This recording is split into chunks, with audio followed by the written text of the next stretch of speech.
best part of almost any dish is the sauce. Sauces are so good. They make up so much flavor and they add so much complexity to almost any dish. But you know what the best kind of sauces are? The fat-based sauces. Everyone loves fat-based sauces, whether you're a meat lover, a vegetarian, or even a vegan. Fatty-based sauces are the best, and that's why I'm launching this mini-series about fat-based sauces. We're going to be going over hollandaise, mayos, and vinaigrettes. I'm going to show you some techniques and some different flavorings and some really easy ways to make it right at home. So make sure you stay tuned for all 3 episodes, and I hope you enjoy this mini-series on fat-based sauces.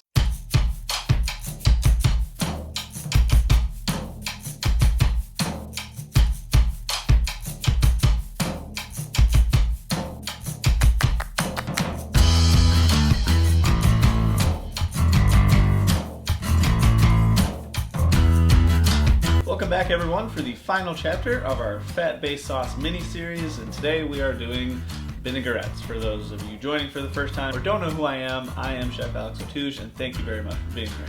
So vinaigrettes. Vinaigrettes are extremely versatile and can be used on a number of different dishes, whether it's a cold vinaigrette for just a nice clean salad or a hot tomato vinaigrette for some vegetables. There are just so many uses for vinaigrettes, and on this episode I'm going to show you just a few different techniques to make a great vinaigrette at home. Making vinaigrettes at home could not be more simple. All you need to know is the proper ratio, 3 parts oil to 1 part vinegar, and that's a vinaigrette. If you do that, you're going to get something that looks like this. This is 3 parts oil to 1 part vinegar. Red wine vinegar, extra virgin olive oil. That is a basic vinaigrette. You toss this on salad with a little bit of salt and you're good to go. But if you want something that actually looks like this, an emulsified vinaigrette, you're going to take it a step further by just adding a little bit of Dijon. This has 1 teaspoon Dijon mixed together and you have a really nice vinaigrette. Couldn't be more simple. All you need to know is, again, that ratio for 3 parts oil and 1 part vinegar. And to get that, you can use a variety of different tools. You can do it by weight with a scale. You can do it by volume in a measuring cup. No matter how you do it, all you need is 3 parts oil to 1 part vinegar. That is it. I'm going to keep saying it until it really sinks in. And once you have found your perfect ratio, whether you're doing by weight or volume, there's a few different ways you can actually mix it together. You can do it the classic way with a bowl and a whisk. If you watch the hollandaise video or the mayonnaise video, you'll see that you can make a perfect emulsification by whisking it in a bowl, although it does take a little bit longer. But if you don't want to do that, you can use a full-size blender. This will also work if you're doing a big batch. If you're doing something smaller, you can use the single-serve cups if you have them. Or if not that, like you saw in the mayonnaise video, you can use a stick blender. It works so well. There's so many different ways you can make vinaigrettes at home. And if you're curious where to get any of this equipment, I will have links in the description below.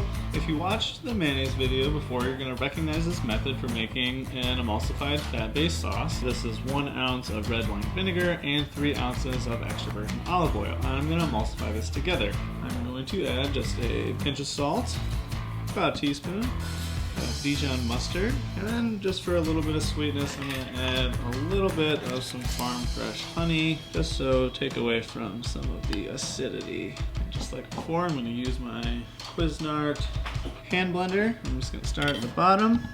Start buzzing it up, pulling gently back down slowly so that it's all emulsified. And that is an emulsified vinaigrette, and this might break because of this quick method, but even if it does, it's okay. All you have to do is give it a stir, give it a shake, and it's going to come back together and you have a temporary emulsified vinaigrette that will taste great on anything. Now I'm going to show you how to emulsify a vinaigrette using the pouring method.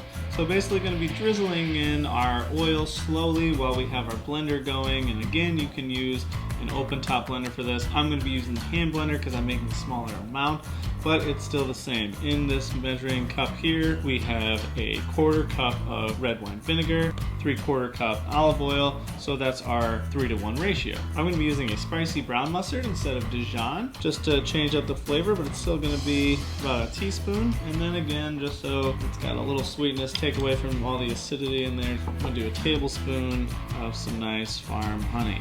And don't forget to add a little bit of salt. Salt makes the world go round. We're going to mix this up first to make sure it's all incorporated. Now what we're going to do is slowly add in our oil.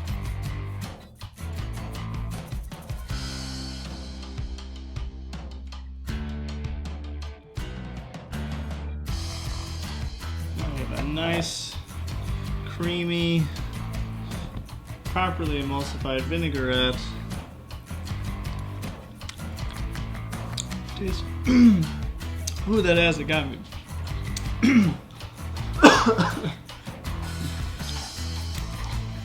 And it tastes pretty good too. There you have it, guys. That's 2 solid ways to make a vinaigrette right at home. But like I mentioned before, there's a lot of different ways you can do it. I would recommend looking into all of them and find the way that works best for you.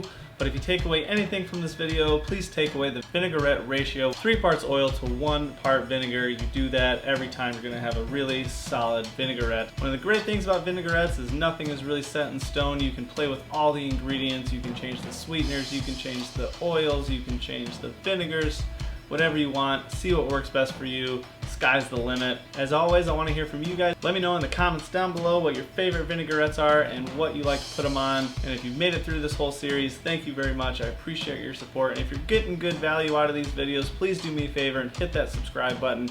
Helps my channel grow, and I wouldn't want you to miss out on any great future content. But above all else, thank you for watching.